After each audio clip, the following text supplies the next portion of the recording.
క్రైస్తవులు ఆదివారమే ఎందుకు ఆరాధిస్తారో తెలుసా? చాలామంది అది పెద్దలు పెట్టిన ఆచారం అనుకుంటారు. కానీ నిజమేంటంటే పూర్వం యూదులు శనివారాన్ని సబ్బాత్ అని ఆరాధించేవారు. కానీ యేసుక్రీస్తు ప్రభువు మరణాన్ని జయించి తిరిగి లేచింది ఆదివారం రోజే. అందుకే అపోస్తలులు కూడా ఆదివారాన్ని ప్రత్యేకమైన దినంగా గుర్తించారు. అపోస్తలుల కార్యములు 20 అధ్యాయం 7వ వచనంలో శిష్యులు ఆదివారం కూడి రొట్టె విరిచారని మనం చూస్తాం.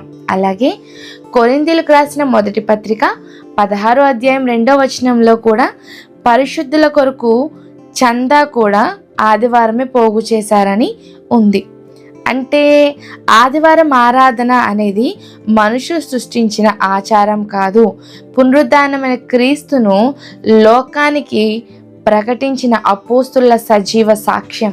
అందుకే ఈరోజు వరకు కూడా ఆదివారం ఆరాధన కొనసాగుతోంది.